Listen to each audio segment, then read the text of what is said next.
මේ ශ්‍රී ලංකා ගුවන් විදුලි සංස්ථාවයි ජාතියේ සංවේදකයා විශ්වාසය සමග පෙරට.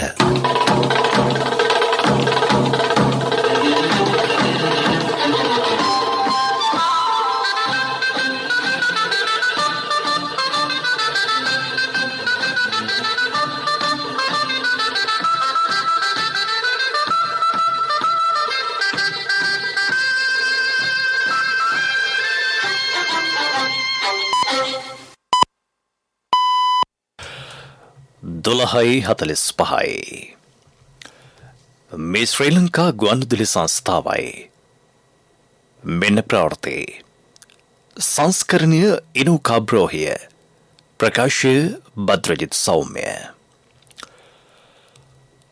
ආණ්ඩුක්‍රම ව්‍යවස්ථාවේ 22 වන සංශෝධන පනත් කෙටුම්පත පාර්ලිමේන්තුවට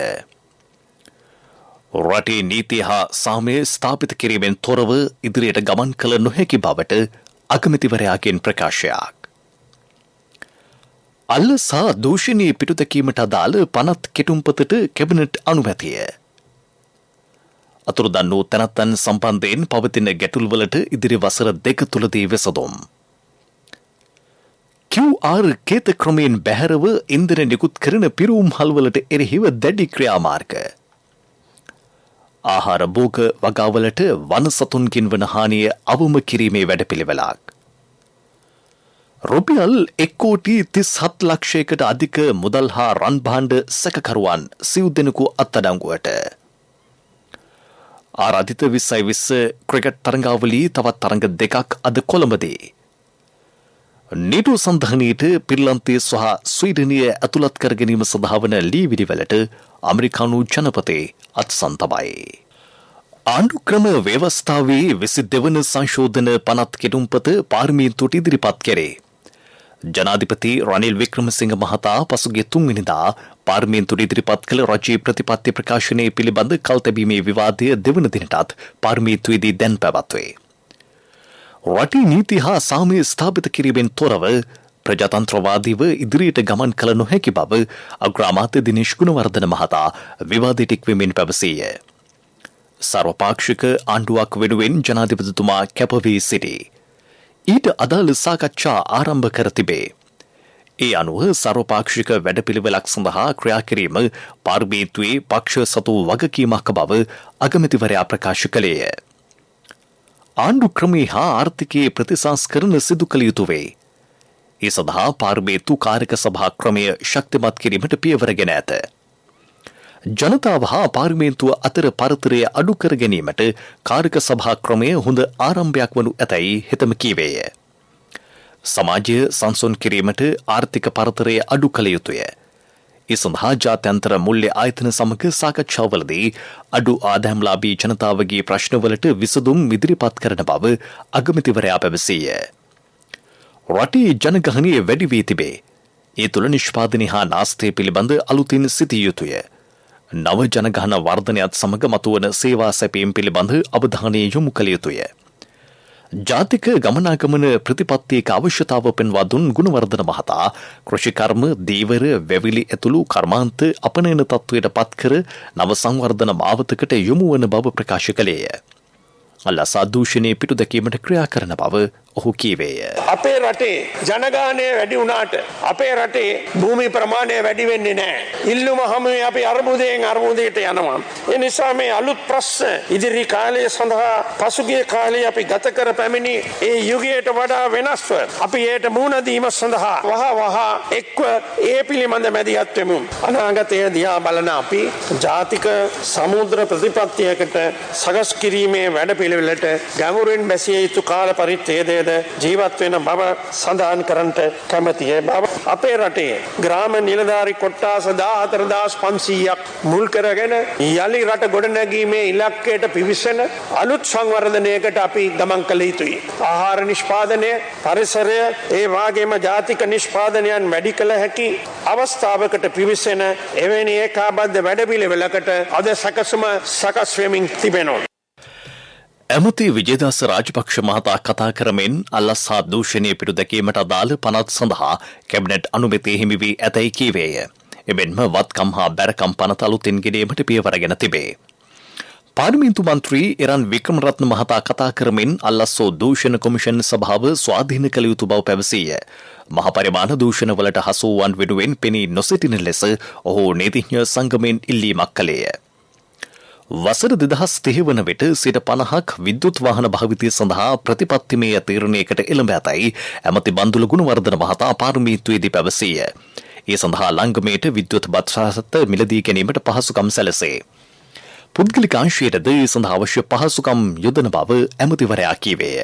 විදුලියෙන් ක්‍රියාත්මක කරන බස් රථ මිලදී ගැනීමටත් ඊට අදාළ යටිතල පහසුකම් සපයා දීමටත් රජයේ අවධානය යොමු කරලා තිබෙනවා. තවද ශ්‍රී ලංකා ගමනාගමන මණ්ඩලයට අයත් ඩිපෝ ඇතුළු ගොඩනැගිලිවල වහල මත සූර්ය පැනල සවිකර පුද්ගලිකාංශයේද සහයෝගය ඇතිව විදුලි බලය නිෂ්පාදනය කිරීමේ ව්‍යාපෘතිය සඳහා යෝජනාවලිය සකස් කර ජාතික ක්‍රම සම්පාදන දෙපාර්තමේන්තුවට අනුමැතිය සඳහා ඉදිරිපත් කර තිබෙනවා. ඊයේ දිනේ කැබිනට් අනුමැතිය ලබාගත්තා විදුලියෙන් ක්‍රියා කරන ත්‍රිරෝධ මෝටර රථ ලියාපදිංචි කිරීම සඳහා අවශ්‍ය පනත සංශෝධනය කරන්න මගින් ප්‍රමාණය කරන පුද්ගලික බස් රථ ඒ වගේම ත්‍රිරෝධ රථ ඒ වගේම යතුරු පැදි හා වෙනත් මගින් ප්‍රමාණය සඳහා යොදා ගන්න සියලු අංශ නියාමනය කිරීම සඳහා ජාතික ගමනාගමන කොමිසමට බලය ලබා දීම සඳහා ඒ පනත සංශෝධනය කරන්නට බලාපොරොත්තු වෙනවා. ඩොලර් ගෙවා විදුලිය මිලදී ගැනීමට කිසිදු ආයතනයක් සමග ගිවිසුමක් අත්සන් කර නැතැයි ඇමති කංචන විජේසේකර මහතා විවාදයට වෙමින් පැවසීය. 2014 වසරෙන් පසු විදුලි බිල වැඩි කිරීමක් සිදු කර නැත. පහුගිය අවුරුද්දේ වැඩිවෙච්ච ඉන්ධන මිල, වැඩිවෙච්ච ගල්ලංගුරු වල මිල මේ සියල්ලම අපි සැලකිලට ගත්තට පස්සේ අපේ මාසිකව විදුලි උත්පාදනය සඳහා යන මුදල දල වශයෙන් රුපියල් බිලියන 33ක් දක්වා වර්ධනය වෙලා තියෙනවා. අඩු ඒකක ප්‍රමාණයක් පරිභෝජනය කරනු ලබන අඩු ආදායම්ලාභී විදුලි පාරිභෝගිකයන් සඳහා සහන විදුලි ගාස්තු ක්‍රමයක් සහිතව සමස්ත විදුලි ගාස්තු සංශෝධන යෝජනාවලියක් ලංකා විදුලි බල මණ්ඩලය විසින් මීට සති කිහිපයකට ඉහතදී ශ්‍රී ලංකා මහජන උපයෝගිතා කොමිෂන් සභාව වෙත ඉදිරිපත් කරන ලදී. එම කොමිෂන් සභාව විසින් එකී යෝජනාවලිය පිළිබඳව සලකා බලා ඊට තවදුරටත් සංශෝධනය එක්කර විදුලි ඒකකයක් නිෂ්පාදනය කිරීමට වැයවන වියදමට වඩා සැලකිය යුතු ප්‍රතිශතයකින් අඩු විදුලි ගාස්තු ක්‍රමයක් අඩු ආදායම්ලාභී පවුල් සඳහා හඳුන්වා දෙමින් නව විදුලි ගාස්තු ක්‍රමයක් අනුමත කොට ඇත. එම නව විදුලි ගාස්තු ක්‍රමය ඉදිරි සතියේ සිට බලාත්මක කර ක්‍රියාවට නැංවීමට කටයුතු කරමින් පවතී. පූජ්‍ය අතුරුලිය රතන ස්වාමීන් වහන්සේ නැගූ ප්‍රශ්නවලට පිළිතුරු ලෙස අමාත්‍යවරු දෙපළ මේ බව පැවසුවා. මේ අතර විදුලි බිල ඉහළ දැමීම පිළිබඳ පාර්ලිමේන්තු විවාදයක් පැවැත්වීමට තමා සූදානම් බව කංචන විජේසේකර මහතා පැවසුවේ විපක්ෂයේ ප්‍රධාන සංවිධායක ලක්ෂ්මන් කිරියල්ල මහතා ඊට අදාළ ඉදිරිපත් කළ යෝජනාවට පිළිතුරු වශයෙනි. පක්ෂ නායක රැස්වීමේදී මේ සම්බන්ධයෙන් තීරණයක් ගන්නා බව කතානායක මහින්ද අභිවර්ධන මහතා එහිදී පැවසීය. ඉදිරි වසර දෙකක කාලය තුළ අතුරුදන් වූ තැනැත්තන් සම්බන්ධයෙන් පවතින ගැටලු විසඳා අවසන් කරන බව අමාත්‍ය විජේදාස රාජපක්ෂ මහතා කියයි. මේ වන විට අතුරුදන් වූ තැනැත්තන් පිළිබඳ කාර්යාලය වෙත පැමිණිලි 15000ක් පමණ ලැබී තිබේ. පසුගිය වසර 6ක කාලය තුළ එම පැමිණිලි වලින් 750කට පමණ විසඳුම් දී ඇත. නමුත් මෙය සෑහීමකට පත්විය නොහැකි තත්ත්වයක් බව අමාත්‍යවරයා කියයි. සෙසු අභියෝග මැද්දේ වුවද මෙම අතුරුදන් වූ තැනැත්තන් පිළිබඳ ගැටලු විසඳා අවසන් කරන බව හිතම කියයි. එසේ නොමැතිනම් එම තැනැත්තන් පිළිබඳ මෙරටට මෙන්ම ජාත්‍යන්තරයටද වගකිව යුතුයයි රාජපක්ෂ මහතා වැඩිදුරටත් සඳහන් කරයි. ඒ වෙනුවෙන් අතුරුදන් වූ තැනැත්තන් පිළිබඳ කාර්යාලය සිදු කරන සේවාව අමාත්‍යවරයාගේ ඇගීමට ලක්විය. මේ ප්‍රවෘත්ති ශ්‍රී ලංකා ගුවන්විදුලි සංස්ථාවෙන්. People say download kar ganna savuma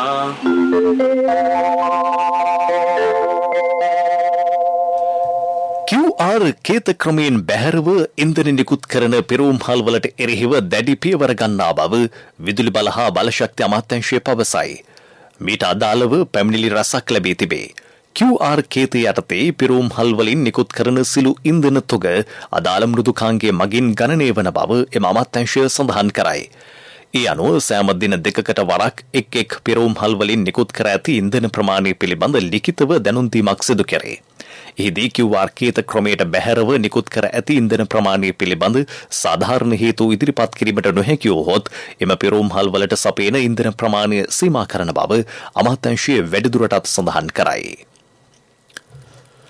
වර්තමානයේ පවතින අර්බුදකාරී තත්ත්වයට ගැළපෙන පරිදි වෘත්තීය සමිති හසුරුවා ගැනීමට තමාට හැකියාව ඇතයි ජනාධිපතිතුමාගේ වෘත්තීය සමිති කටයුතු පිළිබඳ අධ්‍යක්ෂ ජෙනරාල් සමන් රත්නප්‍රිය මහතා පවසයි. ජාතික ගුවන්විදුලි දස දෙසින් 7 වැඩසටහනට එක්වෙමින් ඔහු මේ බව කීවේය. මෙරට වැඩ කරන ජනතාව ලක්ෂ 85ක් පමණ වෙති. ඉන් ලක්ෂ 16ක් පමණ රාජ්‍යාංශය නියෝජනය කරති. ඇතැම් ප්‍රශ්නවලට සාකච්ඡා මාර්ගයෙන් විසඳුම් දිය හැකිය. ඒ සඳහා සියලු දෙනා නම්‍යශීලී විය යුතු බව රත්නප්‍රිය මහතා පැවසීය. මෙම අවස්ථාවේ අරගල කිරීමට වඩා ජනතාව සාගතයෙන් මුදා ගැනීමට ක්‍රියා කළ යුතු බව හෙතෙම සඳහන් කළේය. පොලිසියෙන් බවට පවසමින් හැඳුනුම්පතක් පෙන්වා නිවසේ හිමිකරුගේ හිසට ගිනි අවියක් එල්ල කර ඔහුගේ දෑතට මාංචු දමා මුදල් හා රන් භාණ්ඩ කොල්ල කෑමක් පිළිබඳව කොටහේන පොලිසිය විමර්ශනයක් ආරම්භ කර තිබේ. එම විමර්ශනයේදී කොල්ල කන ලද මුදල් රන් භාණ්ඩ හා දේපළවල මුළු වටිනාකම 1,37,60,000ක් බවට අනාවරණ වී තිබේ. මෙම අපරාධයට සම්බන්ධ සැකකරුවන් දෙදෙනෙකු සහ සැකකාරයන් දෙදෙනෙකු ඊයේ වැලිගම්පිටිය රාගම සහ කඳාන යන ප්‍රදේශවලදී අත්අඩංගුවට ගෙන ඇත. කොල්ල කන ලද මුදල් රුපියල් 8,54,000ක් සහ රන් භාණ්ඩ වලින් කොටසක් එහිදී සොයාගෙන තිබේ. සැකකරුවන් අලුත් කඩේ මහේස්ත්‍රාත් වෙත අද ඉදිරිපත් කිරීමට නියමිතයි. ඩීසල් ලීටර 16,000කට අධික ප්‍රමාණයක් විශේෂ කාර්යබලකායේ සිය භාරයට ගෙන තිබේ. මෙම ඩීසල් තොගය දීවර බෝට්ටුවකින් හම්බන්තොට වරාය හරහා අම්පාරට ප්‍රවාහනය කිරීමට සූදානම් කර තිබියදී අද අලුයම සොයාගෙන තිබේ. එහිදී සැකකරුවෝ සිව් දෙනෙක්ද අත්අඩංගුවට ගනු ලැබූහ. මෙතරම් විශාල ඩීසල් ප්‍රමාණයක් ලැබී ඇත්තේ කෙසේද යන්න පිළිබඳ සැකකරුවන්ගෙන් ප්‍රශ්න කෙරේ. හම්බන්තොට පොලිසිය සිද්ධිය පිළිබඳ වැඩිදුර පරීක්ෂණ සිදු කරයි. 2019-2021 බෞද්ධ ධර්මාචාර්ය විභාගයේ ප්‍රතිඵල නිකුත් කරේ. www.doenets.lk යන වෙබ් අඩවියට පිවිසීමෙන් ප්‍රතිඵල ලබාගත හැකිය. ඉදිරියේදී ප්‍රතිඵල ලේඛන සහ සහතික පත්‍ර තැපැල් මගින් දහම්පාසල් වෙත යොමු කිරීමට බලාපොරොත්තු වන බව අප කළ විමසුමකදී විභාග කොමසාරිස් ජෙනරාල් LMD ධර්මසේන මහතා සඳහන් කළේය. ශ්‍රී ලංකා ගුවන්විදුලි සංස්ථාවේ ප්‍රවීණ නිවේදකයෙකු හෙරල්ඩ් ප්‍රනාන්දු මහතා අභාව ප්‍රාප්ත වේ. මේ යන විට 86 හැවිරිදිවෙහි පසු ඒ මහතා ශ්‍රී ලංකා ගුවන්විදුලි සංස්ථාවේ ඉංග්‍රීසි සේවයේ දිගු කලක් සේවය කළ නිවේදකයෙකි. දේහ පිළිබඳ අවසන් කටයුතු පසුව දැනුම් දෙනු ලැබේ. මීළඟට ප්‍රමුඛ පුවත. කොල්ලෝ කෙල්ලෝ ට්‍රාන්ස්ෆර් කරගමු සල්ලි ඔන්ලයින් ගෙවමුකෝ අපි මල්ලි රීලෝඩ් සල්ලි shopping කරලම හති මල්ලි people's pay download කර ගන්න සෙවුමා. ප්‍රමුඛ පුවත ඔබ වෙත ගෙනෙන්නේ සෑම ගෙදරකම සිටිය යුතු වෙද මහත්මයා සිද්ධාලේප. ආහාර භෝගවලට වන සතුන්ගෙන් වන හානිය අවම කිරීමේ වැඩපිළිවෙලක් මාස 2ක් තුළ ක්‍රියාත්මක කිරීමට කෘෂිකර්ම වනජීවී සහ වන සම්පත් අමාත්‍යාංශය තීරණය කර තිබේ. වන සතුන්ගේ බලපෑම නිසා මෙරට භෝගවලට සිදුවන හානිය 30-40 දක්වා ඉහළ ගොස් ඇතැයි හෙක්ටර් කොබ්බෑකඩුව ගොවි කටයුතු පර්යේෂණ සහ පුහුණු කිරීමේ ආයතනය කෘෂිකර්ම අමාත්‍යාංශයට කරුණු වාර්තා කර ඇත. ඒ අනුව එම හානිය වැළැක්වීම සඳහා සුදුසු වැඩපිළිවෙලක් මාස 2ක් තුළ ක්‍රියාත්මක කරන ලෙස ඇමති මහින්ද අමරවීර මහතා අදාළ නිලධාරීන්ට උපදෙස් දී තිබේ. ප්‍රමුඛ පුවත ඔබ වෙත ගෙන ආවේ සෑම ගෙදරකම සිටිය යුතු වෙද මහත්මයා සිද්ධාලේප. ශක්ති හඬ අවධානය පිණිසයි ඔබ වෙත ගෙනෙන්නේ විවිධ සවියක් CIB ජනජය වාසනා ඇරඹුණා. ඔක්තෝබර් 31 දක්වා ඔබගේ විල්පතට වටිනා තෑගි අදම CIB එන්න. ගාල්ල දිස්ත්‍රික්කයේ පාසල් අධ්‍යාපනය අවසන් කරන දරුවන්ට විධිමත් ලෙස තොරතුරු තාක්ෂණය සහ වෘත්ති අධ්‍යාපනය නොලැබෙන බවට දෙමව්පියෝ චෝදනා නගතේ. මේ හේතුවෙන් තම දරුවන්ගේ වටිනා තරුණ කාලය අපතේ යන බවත් වෘත්තිමය හැකියා සහිත රැකියාවකට යොමු වීමට ඇති ඉඩ පහසුකම් ඇහිරී යන බවත් ඔහු පෙන්වා දෙති. අපුස සාමාන්‍ය පෙළ සහ උසස් පෙළ අසමත් දරුවන් මෙවැනි තත්ත්වයක් හමුවේ මද්‍රව්‍යයට භාවිතයට සහ නොසුදුසු සමාජාශ්‍රයට යොමු වන අවස්ථා පවතී. මේ පිළිබඳ අවධානය යොමු කර වෘත්ති පුහුණු අවස්ථා වැඩි කර දෙන ලෙස ඔහු අදාළ බලධාරීන්ගෙන් ඉල්ලා සිටිති. විවිධ සවියක් CIB ජනජය වාසනා ඇරඹුණා. ඔක්තෝබර් 31 දක්වා ඔබගේ විල්පතට වටිනා තෑගි අදම CIB එන්න. විදෙස් පුවත්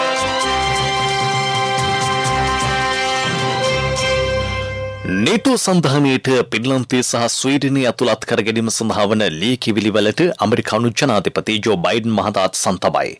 රටවල් දෙකම අනුමත කිරීමට ඇමරිකාව ගත් තීරණය සම්බන්ධයෙන් බයිඩන් මහතා සඳහන් කළේ නේටෝ සන්ධානයට පින්ලන්තය සහ ස්වීඩනය කෝ පසු එය තවදුරටත් ශක්තිමත් වනු ඇති බවයි.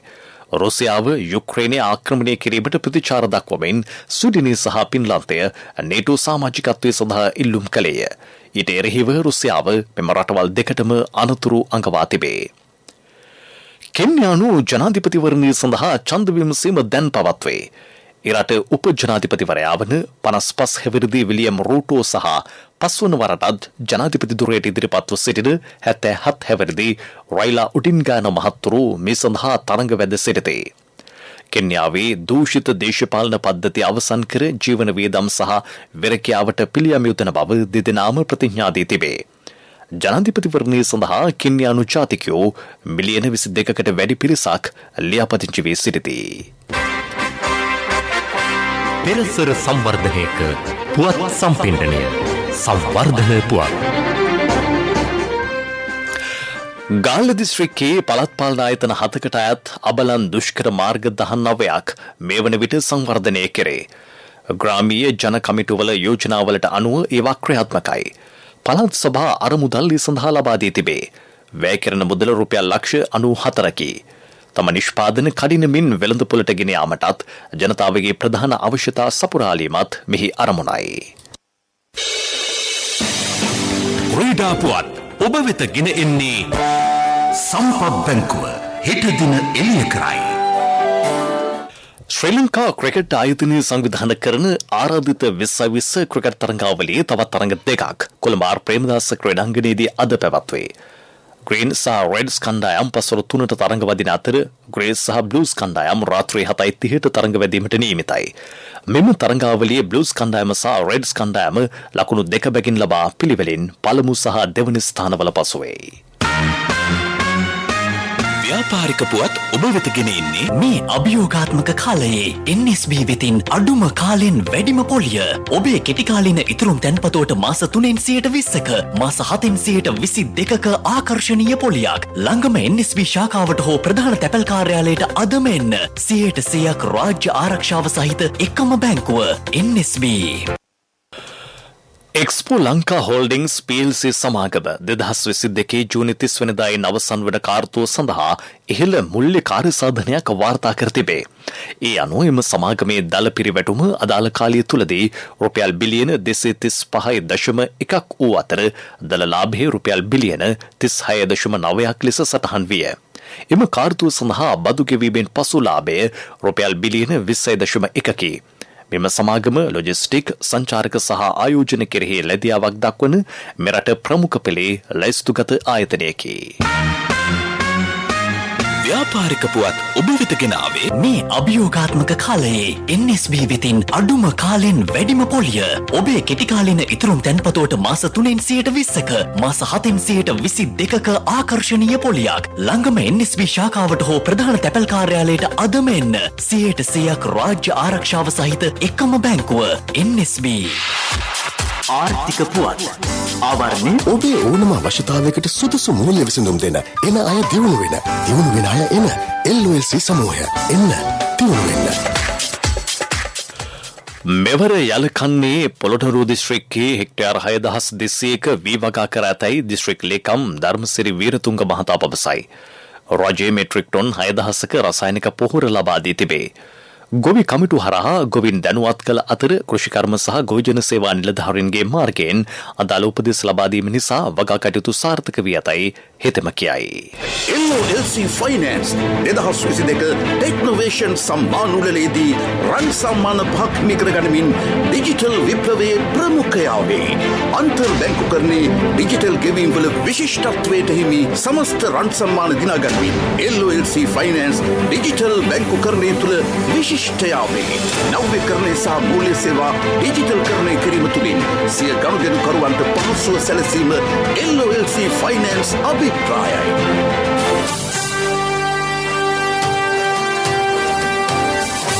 කාලගුණ වාර්තාව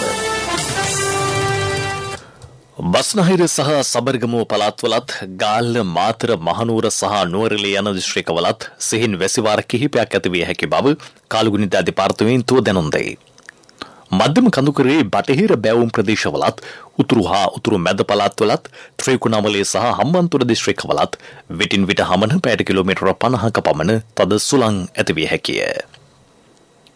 ප්‍රවෘත්ති අවසන් කිරීමට පෙර යලි සිරස්තල ආණ්ඩු ක්‍රම ව්‍යවස්ථාවේ 22 වන සංශෝධන පනත් කෙටුම්පත පාර්ලිමේන්තුවට රටේ නීති හා සාමය ස්ථාපිත කිරීමෙන් තොරව ඉදිරියට ගමන් කළ නොහැකි බවට අගමැතිවරයාගෙන් ප්‍රකාශයක්.